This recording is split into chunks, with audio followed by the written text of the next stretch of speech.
ഗുരുകരണത്തിലേക്ക് സ്നേഹവന്ദനം. പ്രാണന്റെ ഖേദം എന്നൊരു വാക്ക് കേട്ടു. ഒരാശ്രമത്തിലെ നടുമുറ്റത്ത് വെച്ച് വരാന്തയില് ഇടനാഴിയിലൊരു മനുഷ്യൻ, വയോധികനായൊരു മനുഷ്യൻ കൂനിപ്പിടിച്ചിരുന്ന് തേങ്ങുന്നുണ്ട്. ദാരിദ്ര്യമോ ജീവിതത്തിൽ സംഭവിച്ച എന്തെങ്കിലുമൊക്കെ ദുരന്തങ്ങളോ പരിമിതികളോ ഒക്കെയാണ് ആ മനുഷ്യനെ കരയിപ്പിക്കുന്ന ചിന്തിക്കുകയാണ് യുക്തിഭദ്രം.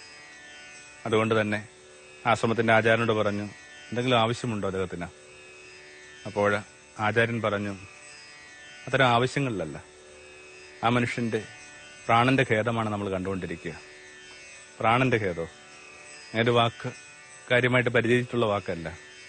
എന്താണതെന്ന് ചോദിക്കുമ്പോൾ അദ്ദേഹം പറഞ്ഞു, എത്തേണ്ട ഇടങ്ങളെക്കുറിച്ച് നല്ല ധാരണ ഉണ്ടായിരിക്കുകയും അവിടെ എത്താൻ പറ്റിയില്ല എന്നുള്ള തോന്നലുകളും നിസ്സഹായതയും കൂടിയൊക്കെ ചേർന്ന് മനുഷ്യനെ കരയിപ്പിക്കുന്നതിന് വിളിക്കുന്ന വാക്കാണ് പ്രാണന്റെ ഖേദം. എന്തോ ആ ഒരു വിശദീകരണം മനസ്സിൽ വല്ലാതെ പതിഞ്ഞു. എനിക്കൊന്ന് കണ്ടുമുട്ടുന്ന എല്ലാ മനുഷ്യരും എന്തോ ചില പ്രാണന്റെ ഖേദങ്ങൾ കൊണ്ട് നടക്കുന്നുണ്ട്. പല അളവിലും പല രീതിയിലും പല പുറംചട്ടകളിലുമൊക്കെ മനുഷ്യൻ കൊണ്ടു നടക്കുന്നത് ഈ പ്രാണന്റെ ഖേദങ്ങൾ തന്നെയാണെന്ന് തോന്നുന്നു. നമുക്കറിയാവുന്ന ശരികളോടൊപ്പം ചേർന്ന് നിൽക്കാൻ കഴിയാതെ പോവുക, ഔന്നത്യമുള്ള ജീവിതം സ്വപ്നം കണ്ടിട്ട് ഇങ്ങനെ പുഴുക്കളെ കണക്ക് എഴഞ്ഞു പോകേണ്ടി വരിക. പ്രാണന്റെ ഖേദങ്ങൾക്ക് ഒരു പഞ്ഞവുമില്ല, ഒരു അന്ത്യവുമില്ല. വേദപുസ്തകത്തിൽ യേശു പറയുന്ന ചില തിരുവചനങ്ങൾക്ക് ചില പൊരുത്തങ്ങളുണ്ട്. ഒരു 4 തിരുവചനങ്ങളുണ്ട്. ആ 4 തിരുവചനങ്ങളുടെ പ്രത്യേകത, അതിനകത്ത് യേശു അഡ്രസ് ചെയ്യുന്നവരുടെ പേര് റിപ്പീറ്റ് ചെയ്ത് പറയുന്നുണ്ട്. വേദപുസ്തകം പഠിക്കുമ്പോൾ അതിന് കൊടുക്കുന്നൊരു വിശദീകരണം ഇങ്ങനെയാണ്: വളരെ പ്രധാനപ്പെട്ട കാര്യങ്ങൾ പറയാൻ ആഗ്രഹിച്ചപ്പോഴൊക്കെ യേശു സ്വീകരിച്ചൊരു രീതിയായിരുന്നു ഇങ്ങനെ പേര് റിപ്പീറ്റ് ചെയ്യുക. പക്ഷെ അതിങ്ങനെ കുറച്ച് മെഡിറ്റേഷനിൽ വായിക്കുമ്പോൾ എനിക്ക് തോന്നുന്നു, ഈ മനുഷ്യന്റെ നിസ്സഹായതയുമായി ബന്ധപ്പെട്ട യേശുവിന്റെ ഒരു സങ്കടമൊക്കെ അതിന് മറന്നീക്ക് വരുന്നുണ്ട്. ഒരു തരത്തിൽ പറഞ്ഞെന്നാൽ ആ പ്രാണന്റെ ഖേദങ്ങളിലേക്കുള്ള സൂചനയായിട്ട് ആ വരികൾ മാറുന്നുണ്ട്. ഏതൊക്കെയാണതെന്ന് വളരെ വേഗത്തിൽ നിന്ന് ഓർമ്മിച്ചെടുക്കാവുന്നേ ഉള്ളൂ. ഇങ്ങനെ, ശമയോനെ ശമയോനെ, ഈ രാവിലെ സാത്താൻ നിന്നെ ഗോതമ്പ് പാറ്റുന്ന കണക്ക് പാറ്റും. നമുക്ക് വേണ്ടായില്ലെങ്കിലും നമ്മൾ അതിനകത്ത് മാറി നടക്കാൻ ശ്രമിച്ചാലും ഏതൊക്കെയോ പ്രലോഭനത്തിന്റെ വീശുമുറങ്ങളിൽ നിങ്ങളുടെ ചെറിയ പ്രാണം പെട്ടുപോകുന്നുണ്ട്. അതിനകത്ത് നീ പെട്ടുപോകാതിരിക്കാനായിട്ട് ഞാൻ പ്രാർത്ഥിക്കാൻ യേശു പറയുക. മനുഷ്യൻ ചെന്ന് ചാടുന്ന, അവന് കാര്യമായിട്ട് താല്പര്യമില്ലാത്ത ചില കെണികളൊക്കെ ആയിരിക്കണം ഒരുപക്ഷെ ഇതിന്റെ പിന്നിലെ സൂചന. വീണ്ടും ഉണ്ട്, ജെറുസലേം നോക്കി കരയുന്നുണ്ട്. ജെറുസലേം ജെറുസലേം, നീ സമാധാനത്തിന്റെ മാർഗങ്ങൾ എന്തുകൊണ്ട് കേട്ടില്ല? ഇപ്പോഴും വലിയ വയലേഷന്റെ കഥകൾ ആ പാലസ്തീൻ ദേശത്ത് നിന്ന് നമ്മൾ കേൾക്കുന്നുണ്ട്.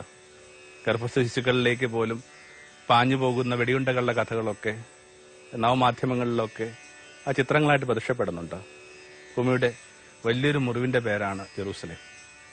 അവിടെ ഇങ്ങനെ യുദ്ധങ്ങൾക്ക് അവസാനമില്ല. വെടിയുണ്ടയുടെ ആ ഒച്ചകൾ അവിടെ നിലക്കുന്നില്ല.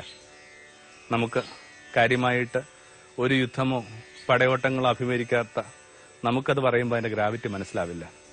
നമ്മളുടെ ആ ചെറിയ യുദ്ധങ്ങളുമായി ബന്ധപ്പെടുത്തി കാണേണ്ടതല്ല ഇത്തരം ദേശങ്ങൾ കടന്നു പോകുന്ന യുദ്ധഭീഷണി. ഒരുപക്ഷെ നമ്മുടെ ദേശത്ത് നമ്മൾ കാര്യമായിട്ട് യുദ്ധം അറിഞ്ഞിട്ടേയില്ല. അപ്പോൾ അതും മറ്റൊരു പ്രാണന്റെ ഖേദം. സമാധാനമാണ് പ്രധാനമെന്ന് എല്ലാവരും കരുതുകയും എന്നിട്ടും യുദ്ധക്കണികളിൽ പെട്ടുപോവുക, വെറുപ്പിൽ പെട്ടുപോവുക, ആ ദുരന്തങ്ങളുടെ ഇരയാവുക, മറ്റൊരു ഖേദം. ആർക്കാണ് അറിയാത്തത്? സമാധാനത്തിനാണ് ഇനി ഊഴം കൊടുക്കേണ്ടത്. സമാധാനമാണ് പ്രധാനം. അതാണ് നിലനിൽക്കുന്നൊക്കെ ആർക്കാ അറിയാത്തത്? പക്ഷെ നമ്മുടെ അറിവുകൾ നമ്മൾ രക്ഷിക്കുന്നില്ല. നിശ്ചയമായിട്ടും കണ്ണു നിറയാതിരിക്കുന്ന എങ്ങനെയാ? പിന്നെ നമ്മൾ വായിച്ചു കേൾക്കുന്നുണ്ട്, സാവൂൾ സാവൂൾ, നീ എന്തിനാണ് എന്നെ പീഡിപ്പിക്കുന്നത്?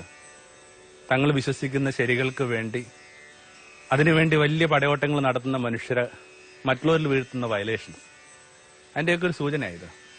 ആ കൃത്യമായിട്ട് ആ വാക്കുകൂടി നമ്മൾ ശ്രദ്ധിക്കണം. നീ എന്തിനാണ് എന്നെ പീഡിപ്പിക്കുന്നത്? സാവൂള് ആരെയും പീഡിപ്പിച്ചിട്ടില്ല, അല്ലെങ്കിൽ കൂട്ടുപോകുന്നു മാത്രമേ ഉള്ളൂ.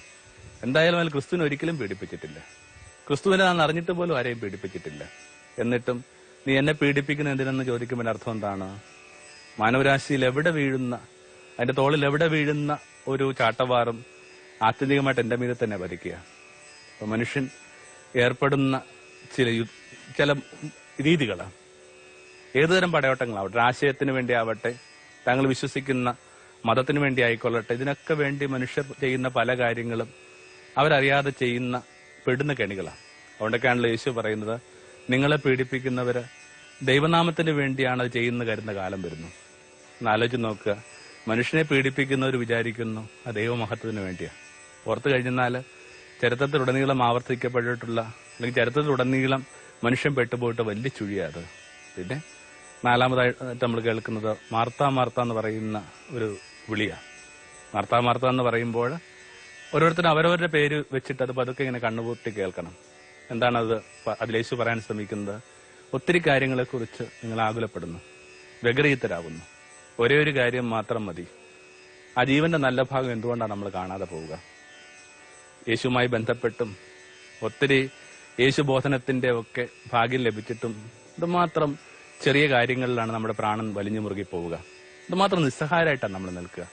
ഒന്നിനെക്കുറിച്ചും ആകുലപ്പെടരുന്നൊക്കെ കരുതിയിട്ടും വലിയ അബ്ബാബോധത്തെക്കുറിച്ചൊക്കെ യേശുപാഠങ്ങൾ പഠിച്ചിട്ടും നമുക്കൊരു ചെറിയ കാര്യങ്ങൾക്കകത്ത് പോലും സ്വാതന്ത്ര്യം അനുഭവിക്കാൻ പറ്റുന്നില്ല. എനിക്ക് തോന്നുന്നു വിശ്വാസി പെട്ടുപോകുന്ന ഒരു പ്രാണന്റെ ഖേദമുണ്ട്. അയാൾക്കറിയാം എന്താണ് ശരിയെന്നറിയാം, എവിടെയാ സമയം ചെലവഴിക്കേണ്ടതെന്നറിയാം, എന്താ ജീവന്റെ നല്ല ഭാഗം എന്നറിയാം. എന്നിട്ടും അയാളുടെ അനുദിന ജീവിതം നിശ്ചയമായിട്ടും അതുമായിട്ട് നിരക്കുന്നതല്ല. അപ്പോൾ നമുക്ക് ഈ രാത്രിയിൽ ആ നാലാമത്തെ ഒരു വാക്കിനെ ഒന്ന് ഗൗരവമായിട്ട് എടുക്കാം. മാർത്ത മാർത്ത, നീ ഒത്തിരി കാര്യങ്ങളിൽ പെട്ടുപോകുന്നു, ഒത്തിരി കാര്യങ്ങളിൽ പെട്ടുപോകുന്നു എന്നുള്ളതാണ് നമ്മുടെ കാലത്തിന്റെ തലവര. വേഗമാണ് നമ്മുടെ കാലത്തിന്റെ ഒരു പുതിയ നിയമം. തെരുവോരങ്ങളിലൊക്കെ ഇപ്പൊ രാവിലെയൊക്കെ യാത്ര പോകുമ്പോൾ കാണാവുന്ന ഒരു സ്ഥിരം കാഴ്ചയാണ് ഈ വണ്ടിയിൽ അപകടത്തിൽ ഇങ്ങനെ വണ്ടി താഴെയായിട്ട് പെട്ടുപോകുന്ന നായ്ക്കള്. പണ്ട് അത്ര ഒരു സാധാരണമായ കാഴ്ചയായിരുന്നില്ല. പണ്ട് നായ്ക്കള് റോഡ് കുറുകെ കടക്കുമായിരുന്നു. പണ്ടും വാഹനങ്ങള് ഇത് കണക്ക് തന്നെ വേഗത്തിൽ പോകുമായിരുന്നു. എന്നിട്ടും നിരത്തുകളിൽ ഒരു സാധാരണ കാഴ്ചയായിട്ട് അതൊരിക്കലും അനുഭവപ്പെട്ടിട്ടില്ല. അപ്പൊ അതിനെക്കുറിച്ചൊക്കെ ഒത്തിരി പഠനങ്ങളും വിചാരങ്ങളും ഒക്കെ നടക്കുമ്പോൾ പറയുന്നത് ഇങ്ങനെയാണ്, നമ്മൾ എത്തിയിരിക്കുന്ന വേഗത്തെക്കുറിച്ച് ഈ ജീവജാലങ്ങൾക്കൊരു പിടുത്തമില്ല. അതുങ്ങൾക്ക് കാൽക്കുലേറ്റ് ചെയ്യാൻ പറ്റാത്ത വിധത്തിന് വേഗത്തിലാണ് നമ്മുടെ ജീവിതം. അതുകൊണ്ട് തന്നെ കുറുകെ കടക്കാമെന്ന് കരുതുകയും പാതി വഴിയിൽ വേണമെങ്കിൽ ആ വാക്ക് ഉപയോഗിക്കുകയാണെങ്കിൽ ആ തിരക്കുകളുടെ ജീവിതം പൊലിഞ്ഞു പോവുകയും ചെയ്യുന്നു. വല്ലാത്ത വേഗത. ആ വല്ലാത്ത വേഗതയ്ക്കകത്ത് നമ്മൾ നമ്മളെ തന്നെ സമ്മർദ്ദത്തിലാഴ്ത്തുന്നുണ്ട്. നമ്മളുമായി ബന്ധപ്പെട്ട് നിൽക്കുന്ന ഒരു ജീവിതത്തെ കഠിനമായിട്ട് വയലേറ്റ് ചെയ്യുന്നുണ്ട്. എനിക്ക് തോന്നുന്നു ഉപയോഗിക്കാവുന്നൊരു വാക്കാണ് മാർത്ത സിൻഡ്രോം. ഇങ്ങനൊരു പദം ഒരു പുസ്തകത്തിൽ വായിച്ചു കേട്ടു. പശ്ചാത്തലം ഇത് തന്നെ. എന്താ ഈ മാർത്ത സിൻഡ്രോം എന്ന് പറയുന്നത്? കുറെ കാര്യങ്ങളിൽ പെട്ടുപോവുക, എന്നിട്ടോ ഒന്നിനകത്ത് ഏകാഗ്രത ഇല്ലാതിരിക്കുക, നിരന്തരം പരാതിപ്പെടുക, ആകുലപ്പെടുക, എന്നിട്ട് ഓരോരുത്തരും തങ്ങൾക്കിണങ്ങിയ മട്ടിൽ സംസാരിക്കണമെന്നൊക്കെ സ്വയം കരുതുക. ഇതിനകത്ത് ഏറ്റവും കൗതുകമുള്ള ഒരു ഭാഗം അതാ. മാർത്ത വന്നിട്ട് യേശുവിനോട് പറയുകയാണ്, എന്റെ സഹോദരിയോട് പറ അടുക്കള കാര്യങ്ങളിൽ, വീട്ടുകാര്യങ്ങൾ എന്നെ സഹായിക്കാനായിട്ട്. അപ്പൊ ദൈവം നമ്മളോട് പറയാൻ ആഗ്രഹിക്കുന്ന കാര്യങ്ങൾ കേൾക്കുകയല്ല, മറിച്ച് നമ്മൾ ആഗ്രഹിക്കുന്ന കാര്യങ്ങൾ ദൈവം പറയാൻ വേണ്ടി നമ്മൾ ശടിക്കുക എന്ന് പറയുന്നത് ഈ പ്രാർത്ഥനയുടെയും ധ്യാന വിചാരത്തിന്റെയും ഒക്കെ വല്ലാതെ തകിടം മറിച്ചില്ല. പലത് സംഭവിച്ചുകൊണ്ടിരിക്കുന്നതാ. ഈ വേഗതകൾക്കിടയിൽ നമ്മൾ ദൈവത്തോടു കൂടി പോലും പറയുന്ന ഒരു കാര്യമാണ്, ഞങ്ങൾക്കിണങ്ങിയ മട്ടിൽ നീ സംസാരിക്കുക, നിനക്കിണങ്ങിയ മട്ടിൽ ചില കാര്യങ്ങൾ കേൾക്കുകയും മനസ്സിലാക്കുകയും ഏകാഗ്രതരായിട്ട് ജീവിക്കുന്നതിന് പകരമായിട്ട് ഞങ്ങളത് ആവശ്യപ്പെട്ടുകൊണ്ടിരിക്കുക. ആ ഭാഗം ഒന്ന് ലൂക്കായുടെ സുവിശേഷം 10-ാം അധ്യായത്തിൽ നിന്നെടുത്ത് വായിക്കുമ്പോൾ ഒരു കൗതുകരമായൊരു പശ്ചാത്തലം കൂടി അതിനകത്ത് കണ്ടാൽ നല്ലതാണ്. മാർത്ത വന്ന് പറയുന്നൊരു പരാതി ഇങ്ങനെയാണ്, എന്തുകൊണ്ടാണ് ഇവളിങ്ങനെ ഇരിക്കുന്നത്? എനിക്ക് തോന്നുന്നു വേദപുസ്തകത്തെ കുറച്ച് സ്ത്രൈണപക്ഷത്ത് നിന്ന് ഒരു സ്ത്രീപക്ഷ വായനയൊക്കെ നിശ്ചയമായിട്ട് നടക്കുന്നുണ്ട്. വേദപുസ്തകവുമായി ബന്ധപ്പെട്ട് പുതിയ വായനകളൊക്കെ എല്ലായിടങ്ങളും നടക്കുന്നുണ്ട്. ഹരിത വായന നടക്കുന്നുണ്ട്, ബൗദ്ധ വായന നടക്കുന്നുണ്ട്, ദളിത വായന നടക്കുന്നുണ്ട്. വളരെ മുമ്പ് തന്നെ ആ വേദപുസ്തകവുമായി ബന്ധപ്പെട്ട് സ്ത്രീപക്ഷ വായന ആരംഭിച്ചിട്ടുണ്ട്. ആ സ്ത്രീപക്ഷ വായനയിലൊക്കെ നന്നായിട്ട് എടുക്കാവുന്നൊരു ഭാഗമാണ് ഇത്. ഒരു സ്ത്രീക്ക് വേറൊരു സ്ത്രീയെക്കുറിച്ചുള്ള സങ്കല്പം, അല്ലെങ്കിൽ ഒരു ദേശത്തിന് ഒരു സ്ത്രീയെക്കുറിച്ചുള്ള സങ്കല്പം എന്താണ്? അടുക്കള കാര്യങ്ങളിൽ മാത്രം ഇങ്ങനെ ശ്രദ്ധ ചെലുത്തുക, അതിനകത്ത് തന്നെ ഇങ്ങനെ കുരുങ്ങിക്കഴിയുക എന്നുള്ളതാണ്. അവൾ എന്തുകൊണ്ട് പൂമുഖത്തിരുന്ന് അതിഥിയുടെ കാൽച്ചുവട്ടിലിരിക്കുന്നുള്ളതാണ് മാർത്ത ഉയർത്തുന്ന ഏറ്റവും അടിസ്ഥാനപരമായ പ്രശ്നം. അടുത്ത കാലത്ത് കണ്ടൊരു ചിത്രത്തിൽ ചോദിക്കുന്ന കണക്ക് ഈ സ്ത്രീകൾ എന്ത് ചെയ്യണമെന്നൊക്കെ നിശ്ചയിക്കുന്ന ആരാ? സ്ത്രീകളുടെ ആ ചിത്രത്തിലെ കൃത്യമായ വാക്ക് ഉപയോഗിച്ച് കഴിഞ്ഞാൽ സ്ത്രീകളുടെ സ്വപ്നങ്ങളുടെ എക്സ്പയറി ഡേറ്റ് നിശ്ചയിക്കുന്ന ആരാ? നമ്മൾ ഓരോരുത്തർക്കും വേണ്ടി ചില പ്രത്യേക ഇടങ്ങൾ കൊടുത്തിട്ടുണ്ട്. സ്ത്രീ എവിടെ ആയിരിക്കണം, എന്തായിരിക്കണം എന്നൊക്കെ വളരെ കൺവെൻഷനലായിട്ട് നമ്മൾ നിശ്ചയിച്ചിട്ടുണ്ട്. അപ്പൊ അതിന് നിരക്കാത്ത എല്ലാ കാര്യങ്ങൾക്കകത്തും നമ്മൾ വല്ലാതെ ഇറിറ്റേറ്റഡ് ആകും. ഒരു പെൺകുട്ടി യാത്രയ്ക്ക് പോകുമ്പോൾ, ഒരു പെൺകുട്ടി രാത്രി സഞ്ചാരത്തിൽ ഏർപ്പെടുമ്പോൾ ഒക്കെ നമ്മളുടെ ഇങ്ങനെ പുരിക ഇങ്ങനെ വളയുക. ഒരു പെൺകുട്ടി പഠിച്ചു തുടങ്ങുമ്പോൾ വേണമെങ്കിൽ ഇതൊരു കൃത്യമായിട്ടൊരു വിദ്യാഭ്യാസവുമൊക്കെ ആയിട്ട് ബന്ധപ്പെട്ടൊരു ഒരു വായന കൂടി എടുക്കാവുന്ന, ഗുരുപാദങ്ങളിൽ പഠിക്കുന്ന ഒരു സ്ത്രീയാണ്. എത്ര നിഷ്കരണമായിട്ടാണ് സ്ത്രീയുടെ ജ്ഞാനോപാസനകളെ നമ്മുടെ പരിസരം നിഷേധിച്ചുകൊണ്ടിരുന്നത് എല്ലാ കാലത്തും. വിശേഷിച്ചും ഒരു കടപ്പുറത്തിന്റെയൊക്കെ ഒരു പശ്ചാത്തലത്തിൽ നിന്ന് വരുന്ന ഒരാളെന്ന നിലയിൽ എനിക്കറിയാവുന്ന ഒരു ഓർമ്മ ഇങ്ങനെയാണ്. ഒരു 40 വർഷങ്ങൾക്ക് മുമ്പ് അത് കൃത്യമായിട്ട് കണ്ടുകൊണ്ടിരുന്ന ഒരു സാധാരണ ദൃശ്യമായിരുന്നു. ഒരു വീടിനകത്ത് കുറെ പെൺകുട്ടികളും 1-2 ആൺകുട്ടികളുമുണ്ട്. ഒരു 10-നപ്പുറത്തേക്കൊക്കെ പോകുക എന്ന് പറയുമ്പോൾ ആ ചെറിയ വരുമാനങ്ങൾക്കകത്ത് കാര്യങ്ങൾ മുമ്പോട്ട് പോകുക അസാധ്യമാണ്. സ്വാഭാവികമായിട്ട് ആ വീടിനകത്ത് എടുക്കുന്ന ഒരു ഡിസിഷനുണ്ട്, പെൺകുട്ടികൾ പഠിത്തം നിർത്തുക, എന്നിട്ടോ ഈ ആൺകുട്ടികൾ പഠിക്കുക. പലപ്പോഴും ഈ പെൺകുട്ടികളായിരിക്കും ഈ വീടിനകത്ത് കുറെ കൂടി ബ്രൈറ്റ് ആയിട്ടുള്ളത്. ആൺകുട്ടികൾ ആ കാര്യമായിട്ട് അത്രയും ശ്രദ്ധയോ ജീവിതാഭിമുഖ്യങ്ങളൊന്നും ആ ചെറിയ പ്രായത്തിൽ പുലർത്തുന്നില്ലെന്ന് കൂടി ഒരു നല്ലൊരു നിരീക്ഷണം.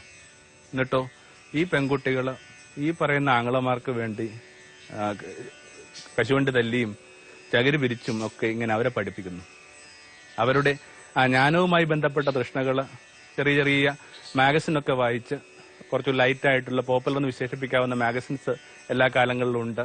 ഒരുപക്ഷെ തൊട്ട് മുമ്പത്തെ കാലം പരിഹസിച്ചിരുന്ന പൈങ്കിളി എന്നൊക്കെ പറയുന്ന മാസികകളൊക്കെ വായിച്ച് അവരുടെ ജ്ഞാനവുമായി ബന്ധപ്പെട്ടിട്ടുള്ള എല്ലാ അന്വേഷണങ്ങളും അവസാനിക്കുന്നു. അവിടെ കൊണ്ട് കാര്യങ്ങൾ തീരുക. ഇപ്പോൾ അതിന് വേണമെങ്കിൽ സീരിയൽ എന്ന് പറയുന്നൊരു വേർഷൻ ഉണ്ടാവാം. അപ്പോൾ എന്തുകൊണ്ട് പെൺകുഞ്ഞുങ്ങൾ ജ്ഞാനത്തിലൂടെ സഞ്ചരിച്ചുകൂടാ?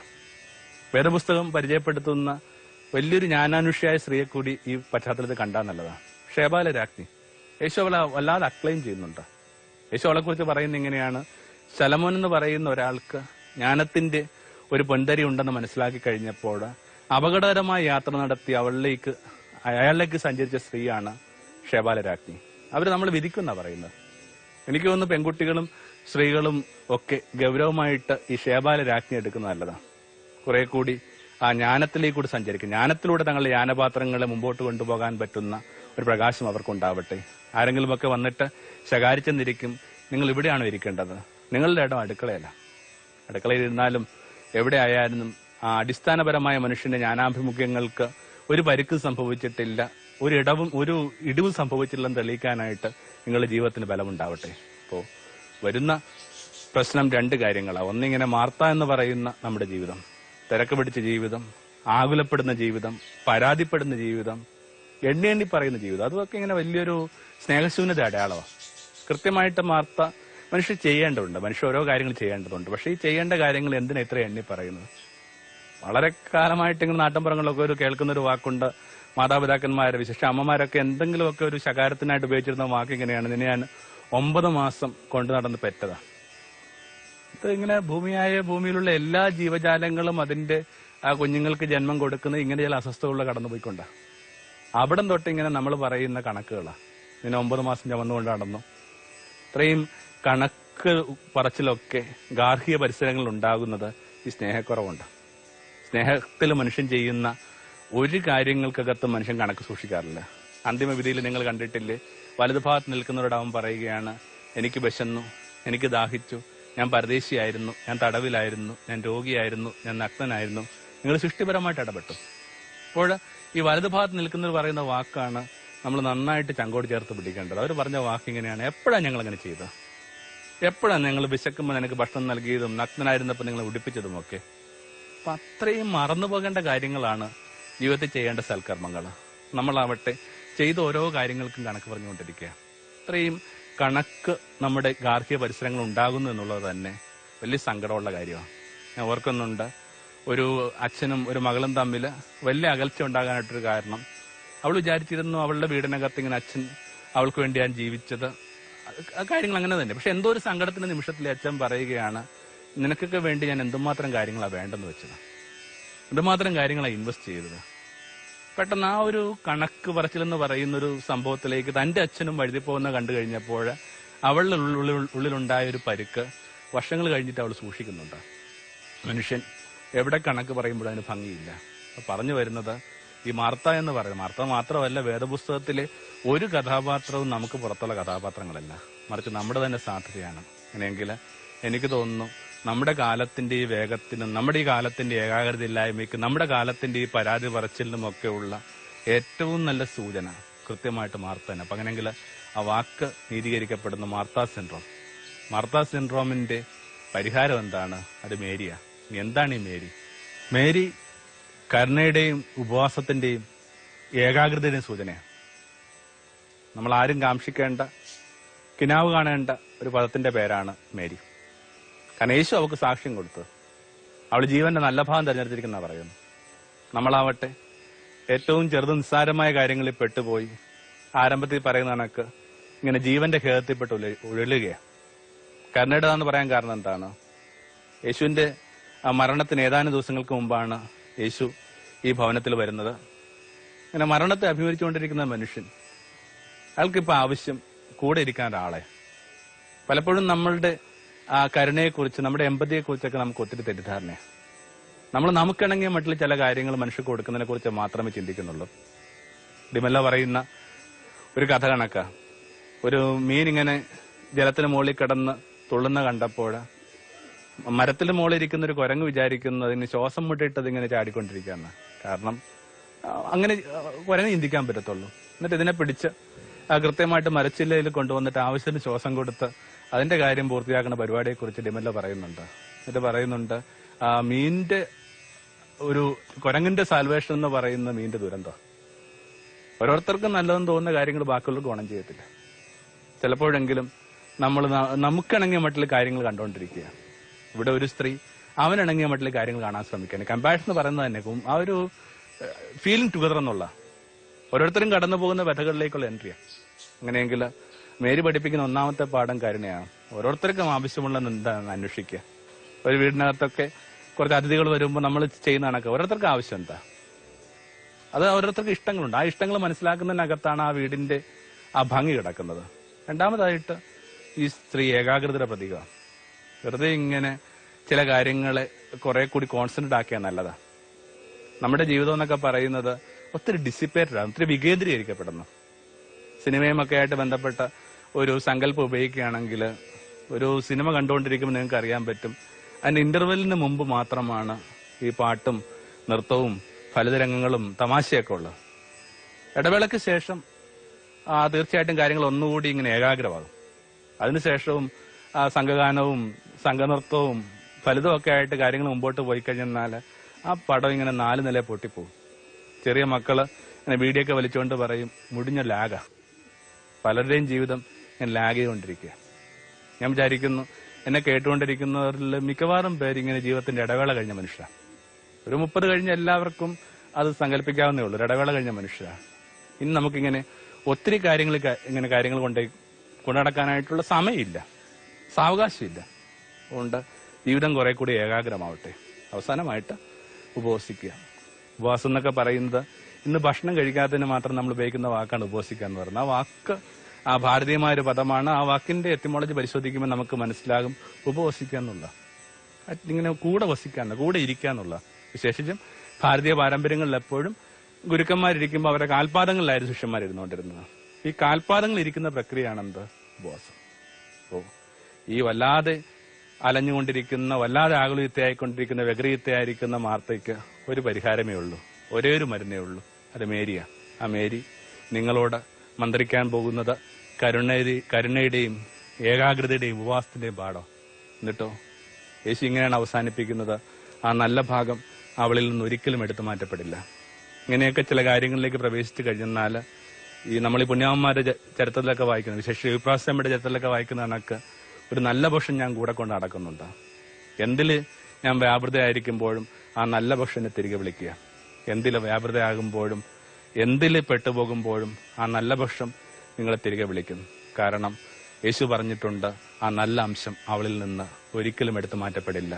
ഇത്തരം അനുഭവങ്ങളിലേക്ക് പ്രവേശിച്ചവർക്ക് പിന്നെ എവിടെയായിരിക്കുമ്പോഴും, അവർ മാർത്തയെ കണക്ക് പണി ചെയ്യുമ്പോഴും, തേനീച്ചക്കൂട്ടത്തിലെ ആ പെണ്ണീച്ചകളെ കണക്ക് നിരന്തരം തൊഴിൽ വ്യാപൃതരാകുമ്പോഴും അവരുള്ളിനുള്ളിൽ മേരിയ. പക്ഷെ തിരിച്ചുള്ള കാര്യം അത്ര എളുപ്പമല്ല. ആമേൻ.